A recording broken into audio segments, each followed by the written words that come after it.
peace and love, peace and love. This is Ringo Starr with a serious message to everybody listening to my update right now. Peace and love, peace and love. I want to tell you, please, after the 20th of October, do not send any fan mail. It will be tossed. I'm warning you with peace and love, but I have too much to do. So no more fan mail. Thank you, and no objects to be signed. Nothing. Anyway, peace and love, peace and love.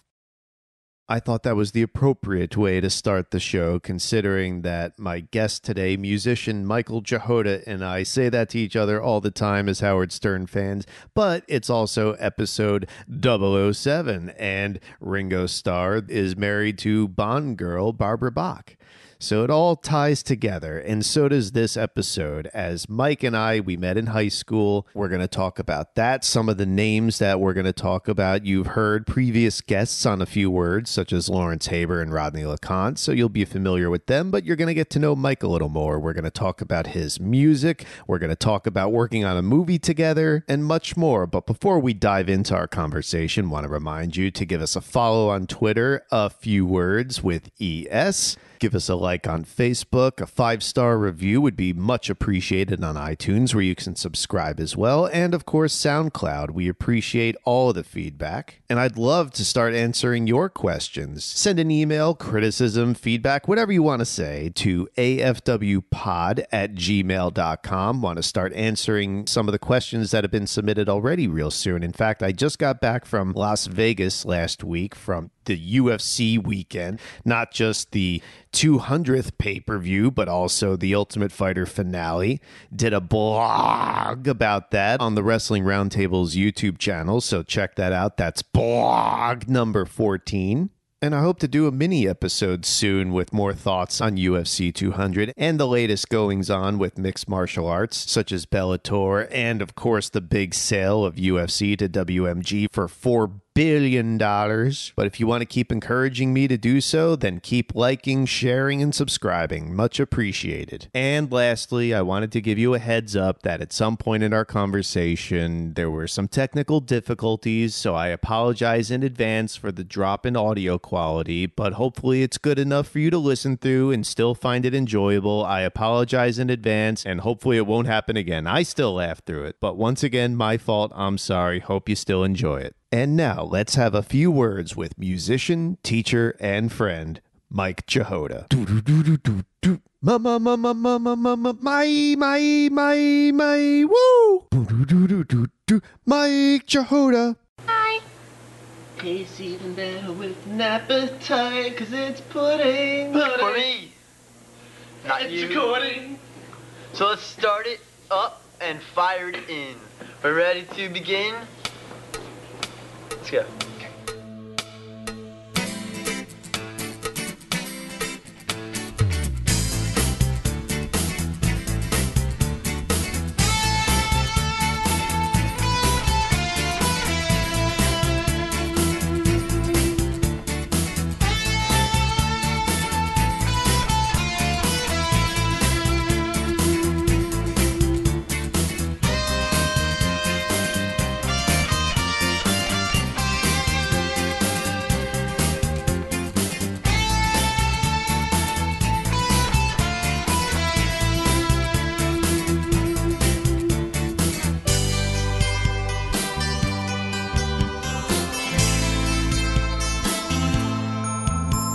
I think at this point, like Lawrence and Rodney and all these other guys, we've known each other, you said just a moment ago, too damn long. Too damn long. Well, you realize that it's been over half our lives now?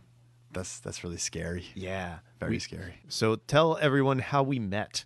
We met junior year of high school Mm-hmm. in a weird program at Howell High School, the performing arts. And I don't know how I got into that program because my grades were awful. Well, why'd you even apply? I liked video. I made skate videos. We would go to all these places you shouldn't be with video cameras. You're a skater? I was a skater. Yeah, so I would make skate videos. And I was editing them on the VCR. And Mr. Lagana, our video teacher, was my tennis coach the first 2 years of high school. I didn't know he taught tennis too. Yeah. Or maybe I forgot that. Yes. It's been so long. So I knew him as a video teacher. I was always kind of interested in it, so we were talking. But I remember him telling me, "You don't have the grades, kid, to get into the video program." Yeah. I don't know how I did. I didn't really know you, but I think I got in the program because he was my tennis coach and he knew me and I was a good kid. So I was lucky because I was not the best student. Rodney played tennis a lot in school too. Did you play with him? I think him and Brian Coppola would fool around. Right. I guess Rodney was looking for something to do because he was a good wrestler. You met Rodney before I did, of course. Oh, yeah. Was it fourth grade or something? No, middle school. Uh-huh. Me and Rodney, I think we have a streak where me and Rodney were in the same class from 6th grade all the way to 12th grade. Wow. The same. I don't know what the guidance counselors were doing, but we were in the same class.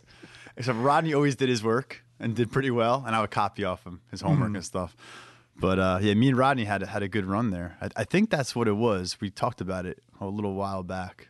Yeah. Did you have to do the storyboard to get into the class? Because I remember, didn't everyone have to do maybe a 4-panel storyboard or something? Yeah. I made a skate video for that. Oh, so you made an actual video to get into class? Yeah. Oh, yeah. that's impressive. It is impressive. Was there like a woman also there on the interview? Like it was Mr. Lagana and a woman, right? Jeez, I don't remember. She was pretty hot too. She's a hot teacher. Oh, Yeah. then I would have remembered. Nah, but so it was him and It certainly wasn't Mr. Green. I don't want to go there. Or unless you want to go there. Mr. Green was, I guess, in charge of He was the director. Right? Yeah, of the Fine and Performing Arts program, Right. FPAC, as we FPAC. called it, in Howell High School. And I went to Manalapan High School. And Manalapan is an Indian word, by the way. I just passed by there before, and Right. they still have on their logo, the team was the Manalapan Braves. Okay. I guess because somebody heard that Manalapan was an Indian word. Right. So I don't know how they got away with this, especially now. I don't know anybody that goes to the school now, but back when I was there, Yeah. the mascot for all the sports teams was the most racist cartoon character of this person with this huge nose and braids and a tomahawk and just like the worst It was all the stereotype. exaggerations of what it shouldn't be. Oh, totally. Yeah. And I thought for years I should report them to the American Indian movement. Just turn this into a whole thing. I don't know if that's still there. I can't imagine that it is. I hope not. Anyway, so I went to Manalapan. The last couple years, I did the FPAC program, and that was in Howell. Yeah. I took the bus. That little bus, right? No. Or was it the big No, bus? it was a big bus. Yeah, a lot of kids would come over. What are you Right. saying? And I should be on the small bus? No, but I remember there was a little bus for one of the schools. It wasn't ours. Maybe it's freehold. No, we had a full bus. It was me and 2 other people. So you must have loved that ride over then. Oh, yeah, it was nice and quiet. I didn't want to be in high school as it was. Yeah. So to be away from everybody else and to be secluded on a little Yeah. bus for, I don't know how long it took, half an hour or something, then yeah, that was great. I remember your favorite colors were black and white, right? Because I remember you used to wear a lot of black. And you had those white and black Nikes, right? You used to love your Nikes, your black Nikes, right? Yeah, I probably still have them somewhere. Well, you had like a uniform, almost like the Eric Santamaria uniform. It's a uniform. A leather jacket. You want to hear something Yeah. totally messed up? So we were talking about, I was looking through some footage from our productions last night Yeah. in preparation for this, just to put it back in my mind. Right. And I find that picture of when I was recording stuff, and I put that on Facebook as a Throwback Thursday. And the only comment, some Yeah. guy, I guess he was a Roundtable fan, said, Right. looking like a straight up school shooter. Way to ruin my day. Nothing has changed. Yeah. Nothing has changed. Like straight school Well, when shooter. we were in school, that was also when Columbine But it hadn't went down. happened yet. Columbine was our end of junior year. Right. But I mean, I was Yeah. in school when it Yeah. happened. Yeah, And yeah. I got so much shit for I that. bet. I think you wore like a big jacket, right? At times, yeah. And that was like the whole trench coat mafia thing. It right? wasn't a trench coat. It was No, a but- winter coat. No, I know, but, that- yeah. kids don't need wasn't that right. much to I know. bully you. I just had a thought. I remembered. I think when it was like the first few months, you were showing your wrestling videos of you jumping off a roof or roofs. Is roofs a word? Just one. A roof, and Lawrence and you were fighting, right? Uh-huh. And so I remember that video, and I was like, "Holy crap, this guy's crazy!"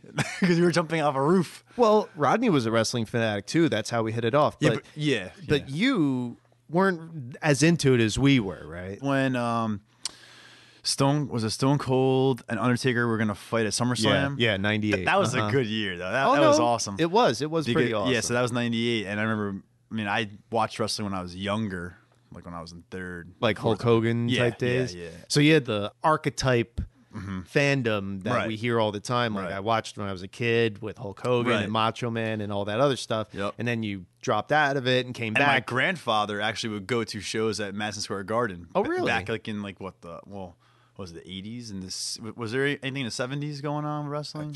Mike. Probably, right? Yeah. They've right. been running MSG Yeah. since the 60s. Yeah, so he would go to those shows. So my grandfather would watch it. So I kind of got into it from him a little bit, which is kind of interesting.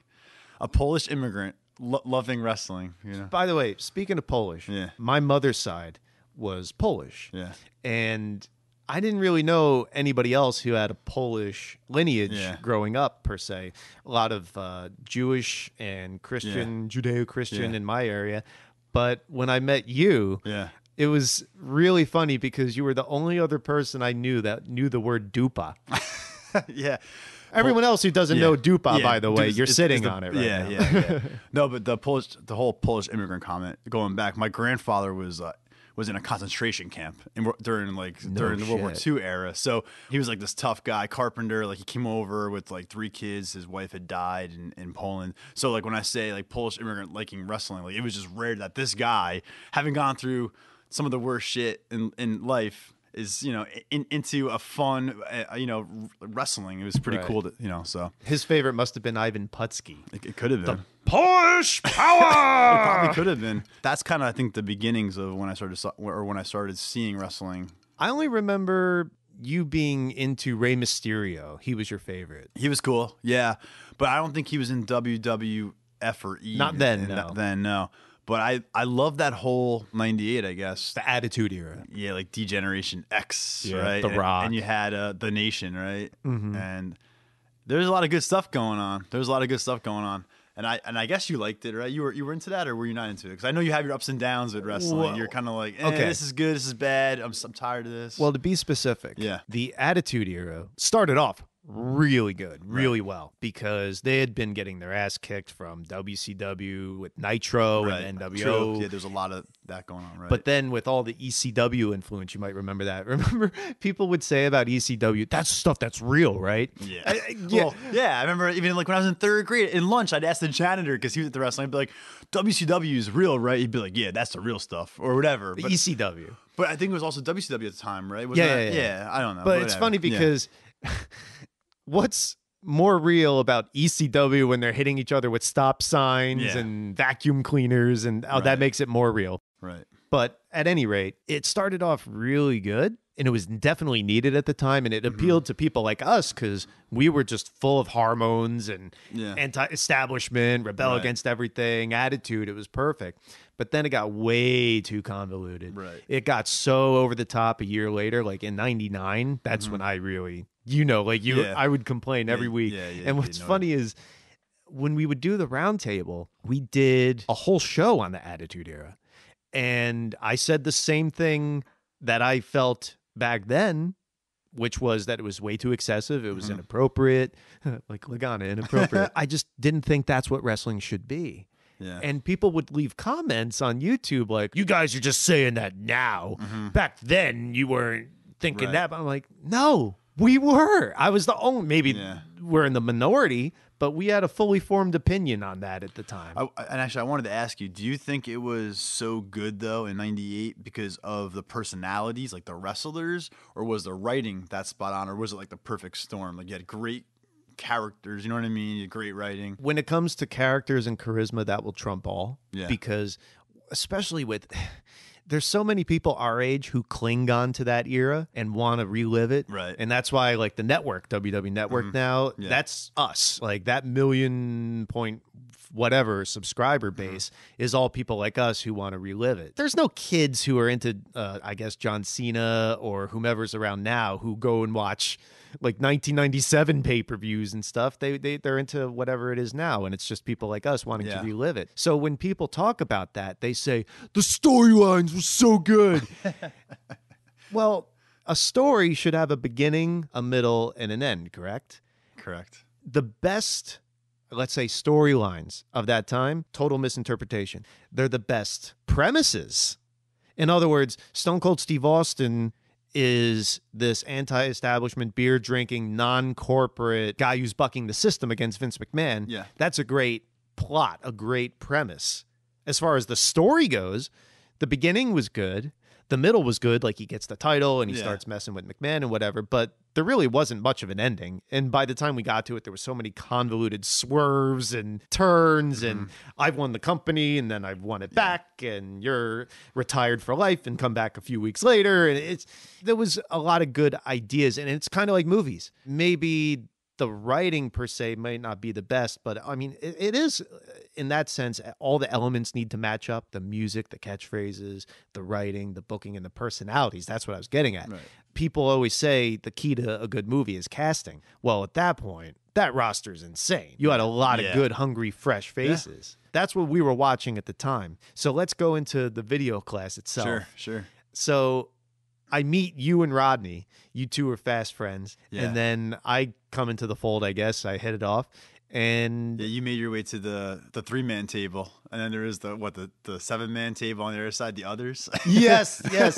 Tell people about the triple threat, because I dug up this clip. I'll play it in a second, but I want to hear you explain it now. The triple threat, I think we were just 3 guys that kind of got each other. We had a chemistry, a certain je ne sais quoi, right? I don't know. It's something about we enjoyed each other. We understood each other. Outcast is the wrong word to use. It's not. We're not outcasts, but I certainly was. But yes and no. I think in that setting, I think a lot of the other kids there were really serious about video and wanted to go with video, and that was their direction. I think we were kind of like finding our way, maybe a little bit. I think video. It was the reverse. You think so? I thought it was we were the ones that took it seriously, and everyone else just did it on a lark, or maybe had more of a vague idea. I don't know. I felt like a lot of people were too serious, maybe just in general, and we were kind of more fun about things, right? Like we all had a good laugh. I don't know. We goofed off a lot. But I think that's what I'm trying to say is like a lot of them were very serious about whatever they were trying to do, and we were kind of like more laid back. We were kind of jokesters, but not mean people. We just liked having a good time, you know. But I think that connection brought us together. That we were like less serious. Let's hear you explain it at the time. Okay, beautiful. I think there's been a little tension at times between Eric, Rod, and me. I think me and Rod act like a pain in the butt sometimes. But That's true. Eric could also act like a little bit of sometimes immature sometimes. But overall, he acts all right. I wish all of us would take things a little bit easier and not take things so serious. But overall, I think in the class it's fun because we always seem to find ways to have fun with other classmates. When we're bored, we sing songs and we talk about other classmates, like as the others. But I say overall though, it's fun. I think it's really fun because we get along well. We get along excellent. When we get along, it seems like everything clicks. We're like brothers, you know. You get a little annoy each other once in a while, but overall, I think everything heals pretty good. We keep talking about the others. That's what we referred to everybody else in the class but us. Yeah. That does seem a little separating ourselves. But I felt like there was a divide, but it wasn't like we hated anybody or they hated us. And after watching that clip, I think a lot of things I said were similar. It's hard to explain, I guess, the bond we had, but we just kind of had a connection where we kind of all got each other, and we found each other in a classroom of a lot of different kind of personalities. But the other kids in the class were, I think, just more serious about school in general. Oh, you know, I wasn't serious about that. Yeah, for sure. Yeah. So like they were just like they took everything a little more serious. Like obviously they wanted to get better grade or good grades and wanted to do well here. And to me, I never did well in school, and I didn't do well because I didn't get into really college. I think I may have got into one college, but it was probably I don't even know. But I had to go to Brookdale and work my way up because I kind of wasn't taking school seriously. But I think overall in video class, we were just 3 personalities that really clicked, and we were a little more laid back and want to have a good time and enjoy our time, though. I mean, I don't think everything needs to be serious, especially video class. That wasn't really a very serious class. No. You know? In fact, going through a lot of these old clips, I just burst out laughing at some of the stuff. We were so goofy. Yeah. And we would record a lot of stuff just for fun. Yeah. Like in senior year, I found this clip. I don't even know who we're talking about, but we're goofing, and this is because we were bored. Yeah. That was another thing we were complaining about, is especially senior year. I think Mr. Lagana had a baby at that point. Yeah. So we had a lot of substitutes. And he was retiring. Yeah. So we were his last class, right? Yeah, and being a teacher, I now get it. When you're retiring, you take as many days off you want. Wait, because so you're not you getting didn't it take back. school seriously, and now you're a teacher? Isn't it funny how it works out?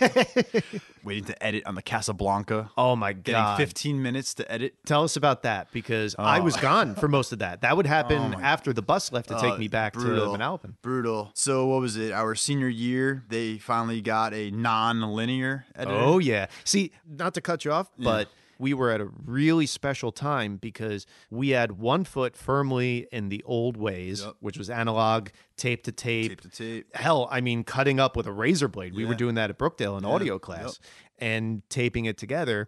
But that's when the digital, non-linear systems were starting to come about, and that was the Casablanca Avio. And now we were just talking about Final Cut before we started recording. Everything is computer based, so you had to fight for time to use the Avio. Because when you all would go back to your high schools, I think we were gone by 1:30. right? So school would end at 2:00. You guys would show up at 12 to 1:30, right? It wasn't long. What was it, an hour and a half? Yeah. So then we had one editing, one nonlinear computer editor.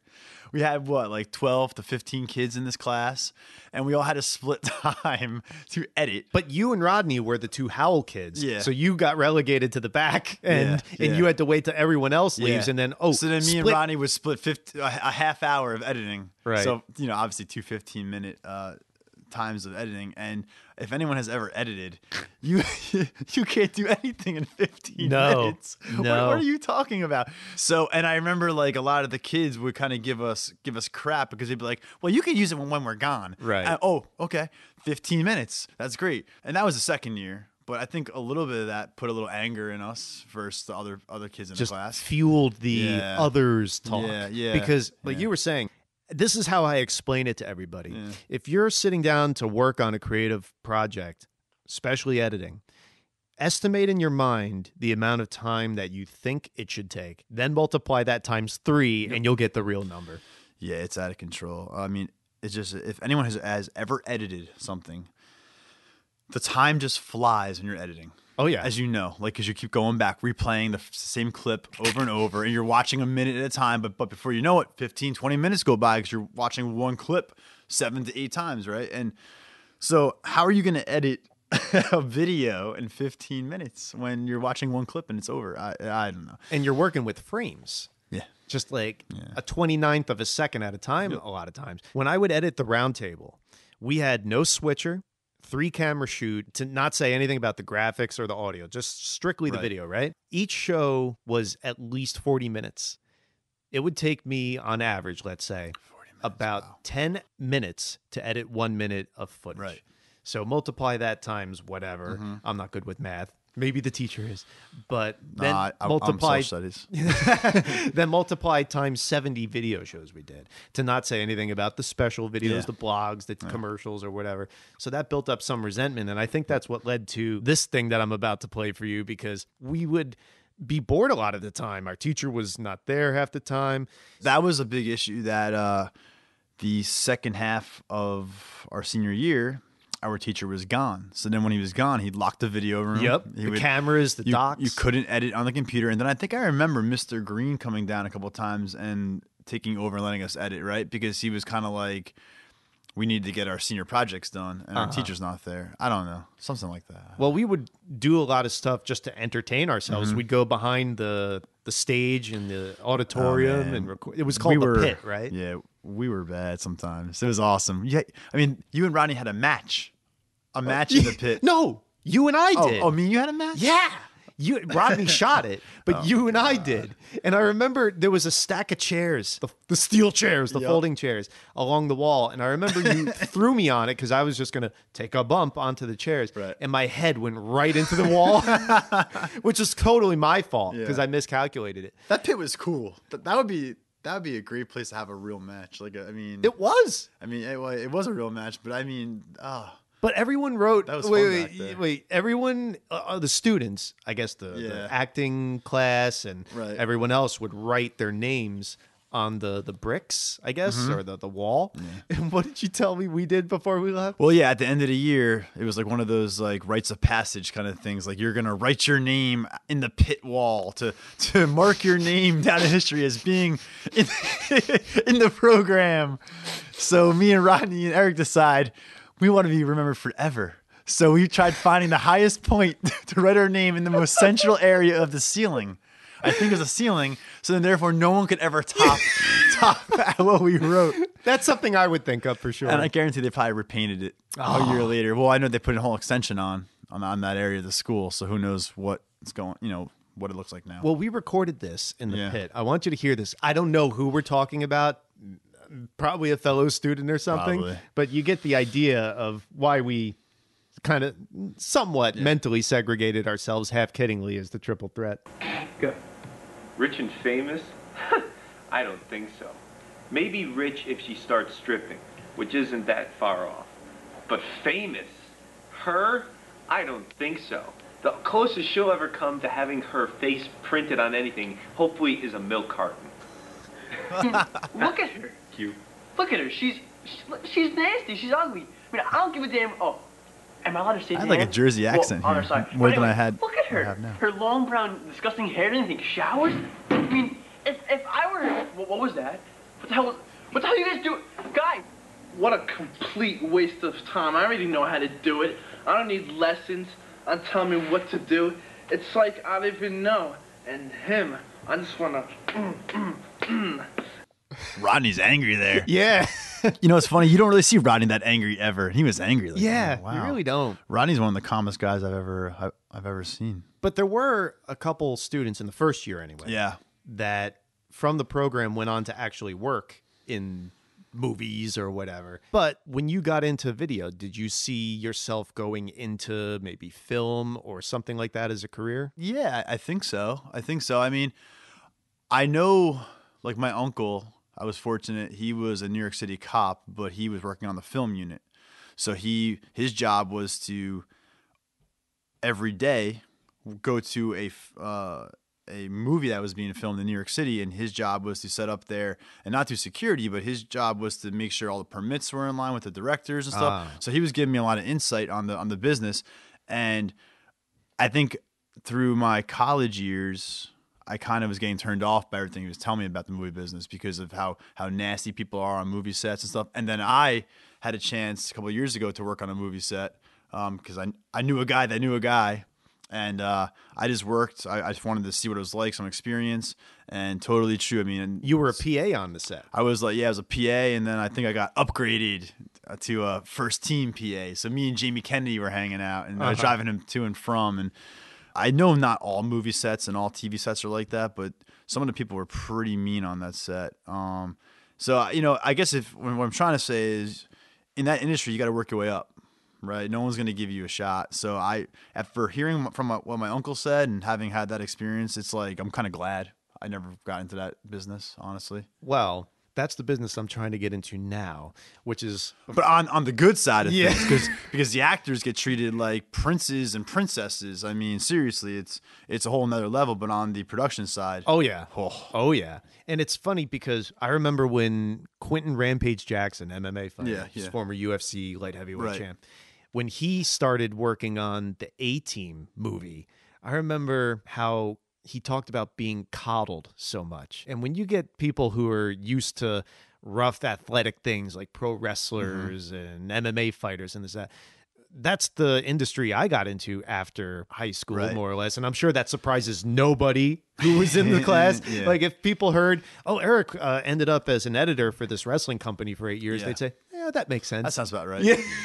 Lagana was actually pushing me to pursue radio. That's true. Because at the end of senior year, we needed all these voiceovers for Well, you've projects. always had a very nice voice. Oh, thank you. You have, so. I hope the audience agrees too. Now people can listen they to me should. all the time. There you go. There's hundreds of hours of me talking on the internet already, and now we're putting some good quality stuff on there. But what I was going to say is this set was for this movie Jamie Kennedy was in, and I was an extra. Yeah, well, that's the ironic part is one day I'm there getting the whole set up, and all of a sudden I see Eric.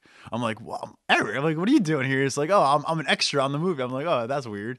Small world. It was such a thrill for me because I'm thinking, here we are on a movie set. I think Rodney's favorite movie at the time, along with Brian Coppola, was Scream. Well, yeah. So now you and I are working on a movie with the guy from Scream in it. It was so surreal. Yeah. And it was such a thrill for me to do that with you.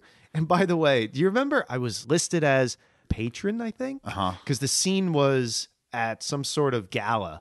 Or gala guest. I'm sorry. It was gala guest. Yeah. And I remember that because of the whole drama that happened with the director afterwards and IMDb and all that stuff. That's crazy. But that's a whole other thing. Yeah. Point is, I was a gala guest. So I'm in this button down and sport coat and whatever. And so I'm supposed to be in the background talking to this other extra. And every time we do this, I always mess with them. We're supposed to pantomime a conversation. So we're not actually speaking, but I'll speak like this. Yeah. So it's really quiet. And I'll say the stupidest random thing that'll come to my mind. And I'll say like, just screwing with them. Yeah. Like, so where are you from? I'm from New York City. Oh, did you see the gorilla climbing up the building the other day? What? Do you collect chairs? And she's like, what? That was great. Yeah. No, it was good. And I got to say, Jimmy Kennedy, he was a little bit strange, but he's a nice guy. He's pretty nice guy. He's a lot bigger than I thought he would be. He's taller. Yeah, way taller than you would think. Yeah. Taller and thicker. Yeah. And I mean... And older. Yeah. Well, we're all getting old, Mike. We're all getting old, yeah. Actually, I'm going in reverse. True. True. Benjamin Button. Yeah. No, because I was saying about Rampage Jackson. Yeah. He was just like, oh, they're babying us. Like, we're from the pro wrestling and MMA industries. We're used to sleeping in cars and driving hundreds of miles and doing all this for a little money and taking care of ourselves. And so now someone's pampering us. Like, oh, can I get you a sandwich and do your makeup? And I want a gluten-free sandwich with no extra this and that. It's like, all right. Is that what someone on the set ordered? Oh, yeah. Like, you had this whole thing where you needed to get a sandwich or something, right? Yeah. Well, it was funny because it wasn't like that high end of a movie anyway. It was low budget. Not to say the movie wasn't. It was a very serious production, but it just wasn't like, you know, a high end century. What was it? 20th Century Fox. Yeah, whatever it was. So one of the actors who's a no name. I guess he thought that this was a higher end set, which I don't get why he would think that. But he ordered. Can you go to this restaurant on this street and pick up this sandwich, make sure it's gluten free and blah, blah, blah. And then I want like a mocha coffee from this coffee shop. And I'm looking at the guy. I'm like, are you serious? So I did what I had to do. I went, but the places he told me to go to were closed. So I called the assistant director at the time and told him the story or that the places were closed. And he said, just go to a deli and just get him a sandwich, a regular, whatever he wanted, you know. So I went to the deli. I went to a different coffee shop. I came back and the no-name actor looks at me and goes, what's this? And I was like, well, the places you told me to go to were not opened. He's like, well, I'm not going to eat this. And then that's when I pulled the teacher card and I was like, listen, buddy, I'm not getting paid really for this job. I'm getting very little money for this job. Right. I'm a teacher. I'm doing it for fun, to learn experience. So you don't need to, like, you know, treat me like nothing or to make this seem like it's a big deal. Just eat the sandwich, dude. And then he was kind of like nicer about it because he heard my little spiel. But because he knew he couldn't walk all over you like a little person. Yeah. Don't forget the little people. Yeah, don't. He was actually a nice guy. But once he stopped the bullshit. Yeah. And the same thing with Jamie Kennedy. He kind of yelled at me, and then I kind of told him, because the thing was, I wasn't really getting paid much for this job. I got paid a little bit because I wanted the experience. I wanted to see what it was like. So once I told some of the people that I was like volunteering almost, they were all a little nicer to me, you know? Oh, it's for copying credit. That's what extras hear all the time. Yeah. You know how often you see that copy? Almost never. But then I was almost offered 2 jobs, though, from that. So that's why I did it on Blue Bloods and a show called Numbers, I think. So it was almost like my way of trying to get my foot into the door. Sure. So whatever, but I turned him down because teaching is my career. Do you think you'll ever go back to anything movie-wise? No, I don't think so. Just from that experience? I mean, I was asked once again last year if I wanted to do something on I don't know, some movie or something. I said no. Honestly, folks out there, I'm not that experienced, but I have enough experience now. It's a tough industry, but you can work your way up. Everyone has to start somewhere, and that's what everyone was telling me on the movie set. they started here and then they go to here. And that's just how it is. You got to keep fighting the good fight. In the second year of FPAC, that's when we had acting class. Oh, don't say like. We had this teacher, Mr. Kazakov. For our wrestling fans, he kind of reminded me of Larry Zbyszko. He had that sort of look. And when we walked in, was it the first day of class? The word like was written on the chalkboard with that circle and the line through it. I kind of get him a little bit now, having being a teacher. But he was not a very nice or happy guy. But I kind of got some of his motivation around being like a strict teacher, because a lot of us did screw around. Oh yeah. And especially getting these punk like video kids in for acting class, he had to kind of set a precedent. So although I didn't really care for him at the time, and he still was a little stiff and I think maybe he thought too much of himself in a way. He was a little abrasive. Yeah. But I think I kind of now, a little older, I kind of respect his personality. Well, I don't like kids and never did. Yeah, well, so, even when I was one. Yeah. So I couldn't imagine having even that sort of tolerance per se. I would just have agina and high blood pressure all the time. Yeah. But, I don't even like people now. But true, everyone told me about that about 2 months ago. But I don't like people. Did you get anything out of the acting class? No. Not a thing? Not really, no. I don't think I internalized much in school. I don't think a lot registered. I don't think I really cared enough, and that's weird to say. I was a very nice, respectful student, and I was never nasty to teachers, but I don't know. I don't think I had the care to really take anything from some of these classes. So I know my core subjects I could care less. The acting class, to me, that was just filler. I think it's interesting you say that, because from there on, you and Rodney and myself and Brian Coppola, we made homemade movies for many years after that. Lawrence even a little bit. As I would go through some of those clips recently, I found I played off you the best. Okay. I thought that we had the best scenes, because then after high school, we went into Brookdale Community College in Lincroft. Yeah. And we went into TV production. And I don't think you were in my film appreciation class, but we all took the audio production and all that realm of classes. And that sort of stuff continued. That's where you met your buddy Ramon. Right. And again, we're starring in a lot of these productions. And I got a lot out of that. Well, yeah, I definitely learned the most from Brookdale, for sure. I think Brookdale was one of the better programs. What was the difference between that and FPAC? Having a teacher to show up to class and not locking the room.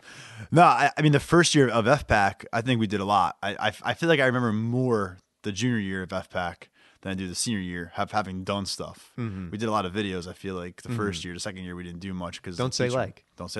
What we were saying about like was Mr. Kazakov had the word like written on the chalkboard. We weren't allowed to say that because it was a meaningless word. With the amount of likes that I did hear coming, like, out of everybody's like mouth at the time, like you could still hear it now. Like, I totally get that. Yeah. So that's what the like thing was. I feel like has been replaced by so.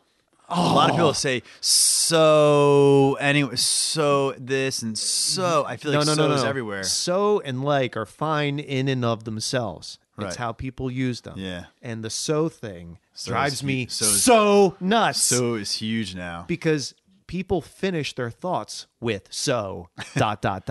So, for instance, I will say, this was a great class. So what? Yeah. Finish your sentence. Drives me insane. Yeah, I know. But I enjoyed Brookdale a lot more, too. Mm-hmm. Not just for the TV classes, but I used to liken high school every day to going to prison. They put you in a bus. They force you around other people you don't want to be around. Yeah. I didn't like the teachers in my school at all. Mm-hmm. I just thought all this was useless. They're not teaching me how to do taxes. They're not teaching me how to do laundry. They're just teaching me nonsense that I'm not going to use. And I never quite got over that attitude. So I think every kid in school feels that to some extent. Totally. But I'm just too out there. I'm too artistic hippie-ish for being confined in that sort of environment. And I think that was my unhappiest time in life. I was just so miserable. Outside of like in the morning, I'd meet with Lawrence and Zach before homeroom, and then I'd meet you and Rodney in Howell. So those are my only respites from my misery. Yeah, I know. I feel like high school is just a rough time period for a lot of people. I was really small in high school. I had the greatest growth spurt of all time, I think. You did. When I met this guy, was like 5'3". You were like 5'3", and by the end of senior year, I think you were taller than me. Yeah, I think I hit almost 6 foot. I know I reached 5'10" for sure. Yeah. For sure. It But, was insane. Yeah, I had a crazy growth spurt, and now I'm 6'1". Right. So yeah, it's funny. The doctors were talking about giving me like those injections into your growth plates, the steroids things, so it could like see if it might grow plates. Because I wasn't growing. I was 5'3" going to junior year of high school. Then someone flipped a switch. Imagine that. Like, so I was really short, and then by the end of the whole program, I was like almost the tallest guy. If I was the tallest guy, Was that painful? No, I didn't even. You didn't have any honestly, bone or muscle I don't pain? think I even realized it that much. It just kind of happened. It just happened. But yeah, it just happened. It was tough. High school was tough for sure. But community college was a totally Loved it. different animal. I love Brookdale. That was great. Those were good times. It was a relief for me too, because you could, outside of some requirements, have to take math. Great. Yeah. But outside of that, you could pick and choose your classes, so you can customize it more to your liking, I suppose, or area of study. Right. And I also felt the teachers were actually into what they were teaching. Yes, they were. And I did not feel that in high school at all. And the teacher is the key, I'm sure you know. Yep. You can have any subject. I loved history in 6th grade. I had the best teacher, Mr. Ken Weber, and he made it fun. But then the next year, and I'm sure as a social studies teacher you can relate, it's just, all right, turn to page 79 and that's not teaching. makes it boring. Yeah. You have to Passion. have passion for it. Passion. That translates. The kids see passion, even if the kids aren't the best students or if they're unruly. If they see a teacher that cares and is passionate, way better off. So Do you remember when you and Lawrence tricked me into seeing Jackass 2? I remember us going, but I don't remember the trick. Because I didn't want to see it. Yeah. But you two did. So we were hanging out. Let's go see a movie. Okay. Pull into the parking lot. And I think you were looking over at Lawrence slyly, like, Yeah. And then you told me you were going to see Jackass 2. So now I didn't have a choice. I either sit in the car. Were you like mad about it? Were you like really mad? I was annoyed. Yeah, you're probably Eric annoyed. Well, what's Eric annoyed? Or just kind of like you're like tiffed, but you're still gonna do it anyway. Tiffed was probably putting it lightly. Well, it's kind of like the roll of the eyes, a little bit like the I can't believe I'm actually gonna do this kind of thing. Well, it was either that or sit in the car. And if I could do it over again, I'd sit Did in we the car. pay for your ticket at least? I don't think so. See, we should have paid for your ticket. The one scene that I enjoyed was the golf scene. Do you remember Yes, that was like one of the best scenes ever. with the air horn? Yeah, I love that scene. And I like that scene. It's good. It's good. Do you remember you, me, and Lawrence going to see The Core? Yes, because I remember I got the fake newspaper printouts. I think I still have them somewhere. What? Or I had them when I moved out of my parents' house a couple of years ago. That sounds bad, but yeah, a couple of years ago. But yeah, The Core was one of the worst movies ever. Right?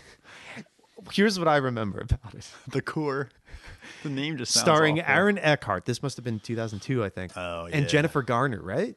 I think she was in It it. could have been. But no, not Jennifer Gardner. Hillary Swank. Yeah, Excuse me. They look alike. Yeah. What I remember about this terrible movie, Hillary Swank and Aaron Eckhart are they're scientists on a team that's going in this. A drill. Yeah, a It's drill. a drill to the core of the earth. Yeah, to set off these nuclear reactions that are going to, I don't know, set off the axis on the right. I don't remember the dumb plot. What I remember is Lawrence and I are goofing on this thing nonstop through the whole thing. You were getting so annoyed with us. I get annoyed in movie theaters very easily. You can ask my wife.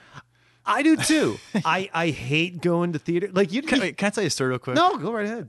Me and my wife went to go see the Jesse Owens movie called Race, right? And we went on a Friday around 6:30. It's happened about, I don't know, a month or two ago, whatever it was. And went into the theater to enjoy a movie about a man who overcomes racial diversity and the Nazis to win gold. A very serious movie. And it's a 6:30 movie on a Friday. So we still thought we would get there early enough that there wouldn't be like punk kids in the theater. Yep. Well, has anybody ever gone to the movie theater recently, at least in Freehold or the new how they renovated them? They have now sofas, which you can sit on. God. So here's where this story goes. Yep. Mid movie, I look down in front of me at the next sofa in front of me, and these two kids, a couple, like probably like 15 years old, are making out. And I kind of like give like the shoulder to my wife. I'm like, look, wait, like what's going on? I think the girl was giving the boy a hand job. So we're like watching in disgust. I mean, seriously. Mike, you're rubbing me the wrong way here. Yeah. But anyway. So I'm watching, and the kid lets out a sigh, like a and I'm like, you gotta be freaking kidding me. She gets up from the seat, goes to the bathroom. His friend is 2 seats away. When the girl leaves, they high five. So now something had to be going on, which we think was like a hand job. But I'll tell you what, just the whole entire theater was like lit up with cell phones, kids taking pictures of themselves on Snapchat during the movie, and kids were running around the theater. So I wrote a letter to the Lowe's Metroplex explaining my whole scenario. I have it actually on Facebook. I wrote through Facebook. Lowe's or whatever the company is, didn't respond to it. Real nice. Well, these dine-in theaters, I guess, which is bad enough, they have these sofa type seats where you can put your foot up. I'm sorry. I just caught the rubbing me the wrong way. I just caught that now. That was good. Sorry. Somebody caught up. There you go. People take their shoes off. You see socks up in the air. Yeah. I think it's bad enough there's food at all in the theater. I will eat watching movies, TV, whatever, at home because I'm at home. Yeah. But as my dad used to say, everyone thinks they're at home. Yeah. So it's bad enough they have food because you go out anywhere, movie, concert, stand-up, whatever, and there's somebody with a damn wrapper. Yeah. This noise is like nails on a chalkboard It's to awful. me. There's people hitting your seats. Yeah, the head's in the way, so you're watching this 16:9 letterbox frame, but there's a head at the bottom. It's just the worst. People talk about movies being a communal experience, and you want to go out and experience it with other people. Not me. I'd rather have nobody in the theater at all. Well, that's why I always tell my wife I want to go to movies at like 11:30 a.m. on a Saturday, when no one's there, because I will never go back. Wait. Let's do it again. You're doing video. You're playing sports. Yeah. You're doing some movie-related stuff. So how did you end up becoming a teacher? My parents couldn't afford to pay for all my college. They paid for Brookdale, but then you go off from somewhere else if you want to continue, because Brookdale is not a 4-year college, it's a 2-year college. So I went to Rutgers quickly and then transferred to Rowan. Rutgers wasn't working out. They didn't have a video program at Rutgers. They had Mason Gross, which is the film school. So I was like, yeah, forget this. I'm going somewhere where there's video. So I went to Rowan. I got my film and video degree from Rowan. And then right from there, I interned for like 4 or 5 months in the city at a production company where my job was to work in pre-production and to research ideas for new TV shows. And I was in front of a computer. And I just was like, I wasn't really feeling this. I was like, this is really boring. And I realized, too, the industry is very cutthroat, the video and film industry. You don't get paid a lot, and you got to work your way up. And I was worried about my college loans. How am I going to pay my college loans back? So my buddy went back to school for teaching, and I was like, you know what? That sounds like a pretty good idea. Teaching seems like a pretty steady job. I could pay back college loans. I like social studies, I like history, World War II. So, yeah, so it wasn't really a love of teaching. It was more of a solid job. I want to put 10 years in. I'm in my 8th year right now. Oh, so you're getting close. Yeah, so 10 years was my number, and then we'll see what happens. I mean, I played music. Yeah, well, that's what we're going to get into next. And that was like where I was going to kind of, when I was talking about college and stuff, I was getting heavily involved in music, and at the time I was kind of like, when I was working for this, or interning for this production company, I was kind of like starting to play music a lot, and I was like, you know, I need something where I could make money, where I could play music, I could pay off my college loans. And teaching, like, you have the summers off and you get done at a certain time, and it kind of like, it just seemed like a really good job that would fit my lifestyle. So I started playing music. I got heavily involved. I was getting better at guitar, and I was a halfway decent songwriter. So yeah, I was getting involved in music a lot. So that also stemmed into why I became a teacher. So you only got into music as an adult? Playing music. I mean, I was always, I DJ'd in high school. I was a DJ. But no, I would say I bought my first guitar at 17, and I don't think I played it much until probably 19. And then I got pretty involved in guitar around 19. And then I remember, like, my roommates, when I went to Rowan, I was getting better guitar, but they would always give me a lot of crap because I wasn't that good, but I was getting better. So they were always getting annoyed by me playing my guitar. But yeah, I would say there was a time period where I wasn't so good, and then all of a sudden I picked it up, after that, and I got better. And then that's where all the band stuff started. Weren't you into ska in high school? Yeah, I guess that was, there was a ska period there. A little bit. I liked Real Big Fish. Right. Which was the Rocky Roads theme song for wrestling, yeah. And I liked Goldfinger. Rocky Rhodes, by the way, was a character that Mike played when we did wrestling videos in my basement for the last few years of high school. I think I was fired and rehired so many times. That was fun. But every time I hear Real Big Fish, I think of you. Yeah, well, thank you. That was a weird time period for music because, I mean, there was a lot of good stuff and a lot of bad stuff. But if you want to go as far as ska and pop punk, a lot of stuff was growing from there. You had Blink-182, you had Real Big Fish, Goldfinger, Mighty Mighty Boss Tones, I think even Less Than Jake. But all that ska and like that little pop punk was growing. That's not my thing at all. No, not at all. But I would say once like the 2000s hit, that's my favorite era for music, the pop punk era. That's what drove me to get more into music because I was loving everything I was hearing. Was it Britney Spears? Oh God, I love her. Well, yes, that's right. The reason I bring this up, is because Mike had a project. Like I said before, at some point in senior year, only me would do a Britney Spears video. At some point in senior year, everyone was asking me to do the voiceovers for their project, and Mike asked me to do the voice for the Britney Spears project, and that's what this one is. I want you to hear Mike's great writing here. My great writing. Britney makes it to Star Search.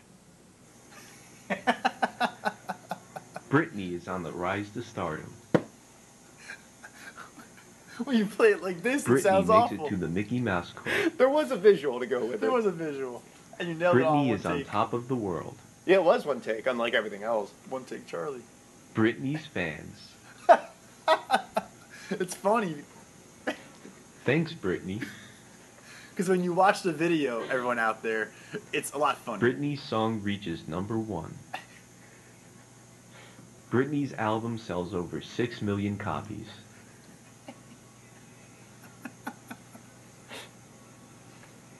I've said the word Britney so many times it seems like it doesn't mean anything anymore.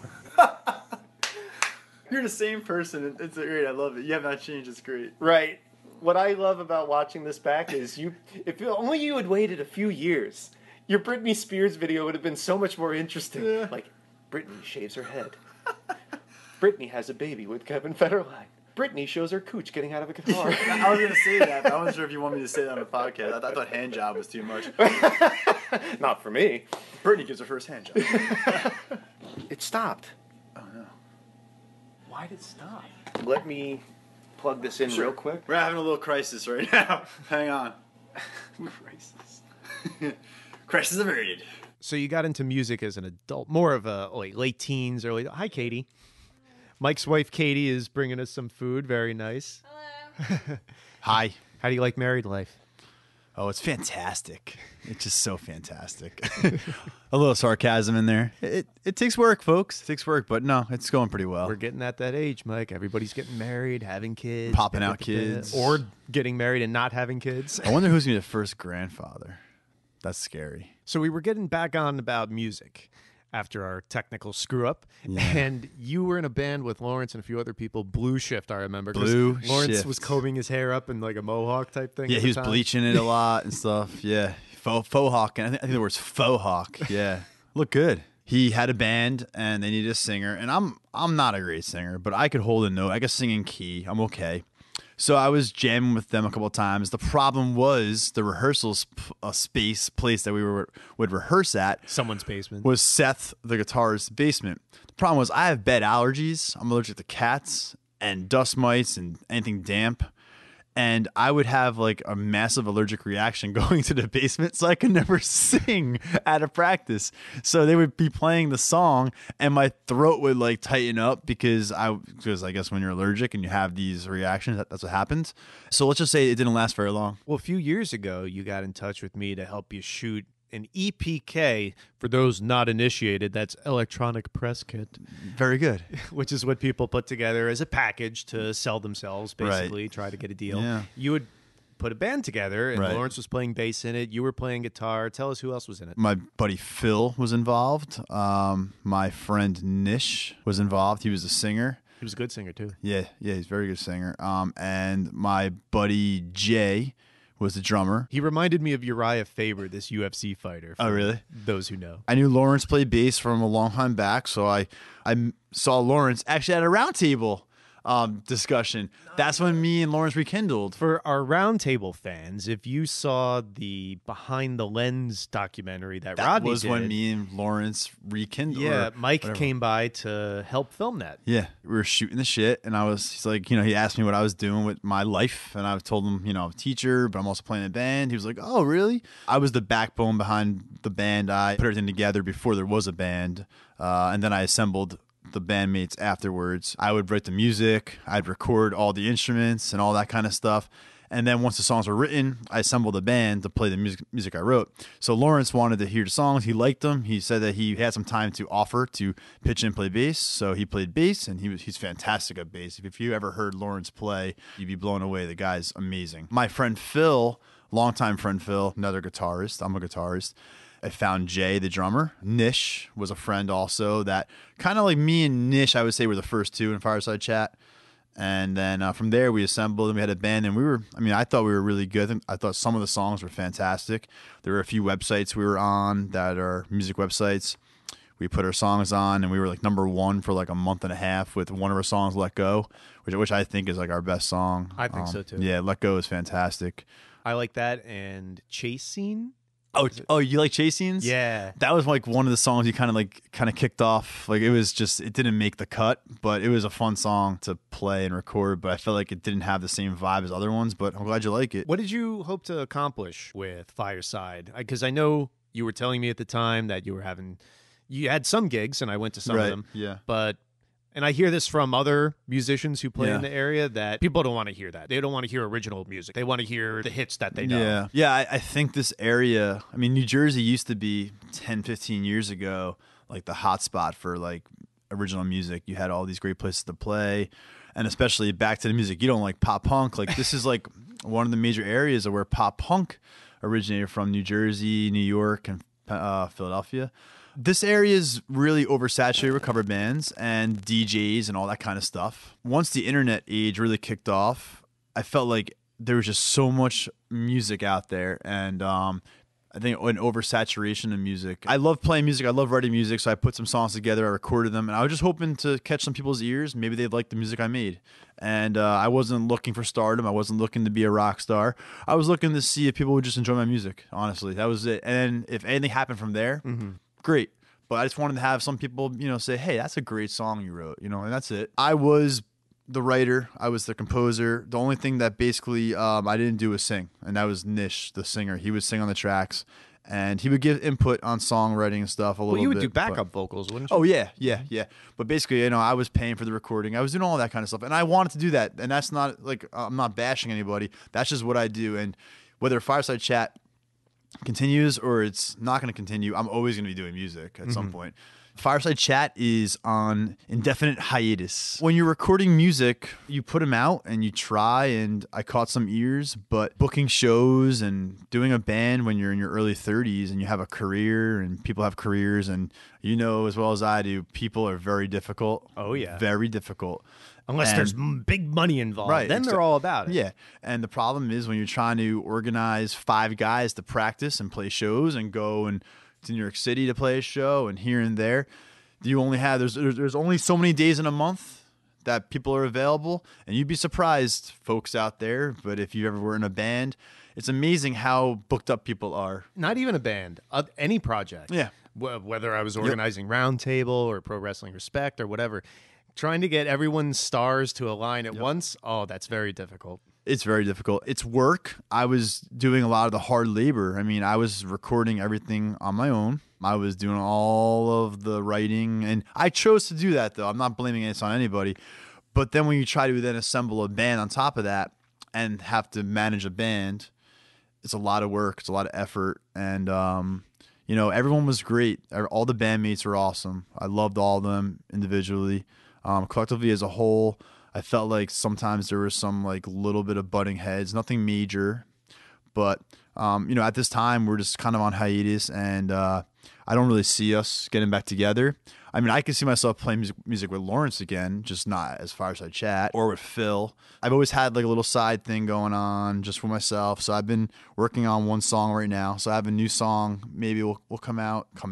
Maybe it will be finished in a few weeks. That's just what I do. I love music. So I mean, it's not about having hard feelings with anybody. I'm hoping everyone else out there that was in my band is doing music too on this, with another band. I could care less. I hope you guys are having fun, because music's a part of me. I always do music. So yeah. What does it say inside of you? Are there influences? Because I am creative for almost everything but music. Yeah. I can write, I can edit, I can do some acting and graphic design, whatever.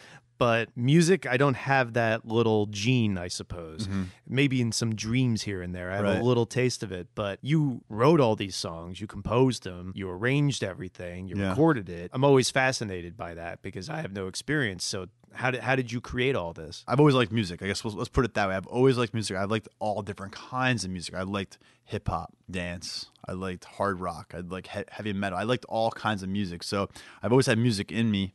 And when that pop punk craze is going on, I was looking at these guys and I was like, that'd be so cool to just play music, like just to play it. Not like to be like them per se, but just to like be able to write a song that had emotion to it and people liking it. That was always in me. I always wanted to just write music and write music that I wanted to hear. I think that's what's important is when you write music, you should want to like write music that you want to hear. You're not writing for anybody else. Mm-hmm. It's for you. And I think a lot of musicians feel that way, that like they want to hear their music. So although it's weird, but like, yes, I'll listen to my own music sometimes because I'm like, I want to hear that because I wrote it because I like it. It's art. You want to express yourself. So I've, breakups, maybe tough times, you write down some stuff. Me and my buddy Phil, we've always kind of worked together lyrically sometimes. Now, he wasn't around for Fireside Chat stuff, but we have done other stuff in the past. So lyrically, we'll write down like just stuff that happened in our lives, just jot down stuff and then put those lyrics to music. So it comes out that way. Fireside Chat, I kind of was trying to write stuff that was like pop. I don't want to say pop dance, but poppy, happy, had radio meaning. friendly. Radio friendly, yeah, because that's what I like. I love the Killers. I love U2, and I love U2. But no, I love you too, Mike. I like I like Fall Out Boy. I love all that kind of stuff, and so I'm not gonna say it's a very eclectic mix of music. It's all pop and stuff, but different areas. So I guess my music kind of stems off a lot of that. But I think that's a tough question though, really to answer fully. It's just there's a love for just music in general, and then wanting to emulate everything you're hearing, And where do people who love music listen to Fireside Chat? It's still available, right? Yeah, it's available on SoundCloud. You go there, soundcloud.com/fireside-chat. My side project it's a funny name, but it's just like, when I say side project, I mean like it's just me that put up a SoundCloud of just my other music. It's called The Wedding Night, The Wake Up Call, and then that's on SoundCloud too. And my buddy Phil and I have some music that we had in the way past on there too. So it's a mix of that. But yeah, so SoundCloud's a good place, and a Facebook. We have a Facebook, Fireside Chat. Thanks for asking. I've known you a long time, Mike. We don't see each other enough. We don't. Thanks That's for true. coming on. No, anytime. I'll be here for you. Thanks a lot, man. You got it, Eric. Pokemon. I got him. A hand job in a movie theater. Talk about coming attractions. I can already hear my guest next week going, "Rah, rah, rah, rah." Next week, I will have a few words with someone who just returned to pro wrestling recently, another old friend of mine, Shane Hagedorn. You might know him from Ring of Honor Wrestling. He was on the Wrestling Roundtable many times, and next week he will be my guest on A Few Words. But until then, now and for the next several weeks, we're going to hear songs from Mike's band Fireside Chat. You can find all the songs on SoundCloud, as Mike mentioned, soundcloud.com/fireside-chat, Twitter @WeAreFSChat, and follow Mike's Twitter @MikeyStraws, MikeyStrawz. The song you are listening to is called Chase Scenes, and I need to chase some Z's right now. I've been staying up late way too much trying to get all these podcasts out for you while also going on vacation and catching up on everything since I got back. So I'm hitting the sack. Peace and love. Peace and love.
Okay, so I thank you very much for watching this little video, and that's it. Thanks.